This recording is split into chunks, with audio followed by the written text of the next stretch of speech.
La vérité sur l'affaire Harry Kéber. Bien sûr, vous vous souvenez de ce titre qui fut l'un des cartons de l'année 2012. Plusieurs millions d'exemplaires vendus en France et à l'étranger et un auteur qui devenait incontournable, Joël Dicker. Avec ce roman, l'écrivain suisse recevait notamment le prix de la vocation, le Goncourt des lycéens et le Grand Prix de l'Académie française, consacrant celui qui n'avait alors publié que de façon confidentielle un recueil de nouvelles, Tigre, et un premier roman d'inspiration historique, Les derniers jours de nos pères. Autant dire qu'après le succès de La vérité sur l'affaire Harry Kéber, le romancier genevois est attendu au tournant.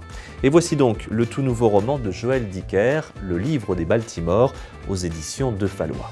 Il s'agit là de l'un des meilleurs romans de ces derniers mois. On y retrouve ce qui nous avait déjà séduit dans La vérité sur l'affaire Harry Kéber, à savoir des allers-retours temporels, des destins qui s'entrechoquent, des personnages qui se jalousent, qui se détruisent, l'Amérique des années 90 servant de toile de fond à cette grande saga familiale au goût de cendre. Marcus Goldman, protagoniste de ce roman, a toujours envié ses cousins de Baltimore. Réussite sociale, beau portrait de famille, aisance financière, ils ont tout, là où Marcus s'ennuie dans le New Jersey, dans une vie étriquée d'adolescent solitaire. Mais au fil des années, le vernis craque et les Goldman de Baltimore cachent une toute autre réalité.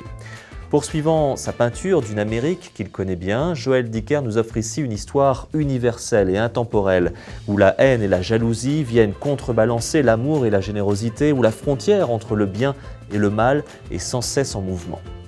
On tourne les pages frénétiquement, les Goldman nous deviennent familiers, et lorsque dans la deuxième partie du roman l'intrigue se met en place, implacable, on a le souffle coupé jusqu'au dénouement final. Ça s'appelle Le livre des Baltimore. C'est le tout nouveau roman de Joël Dicker, publié aux éditions de Fallois.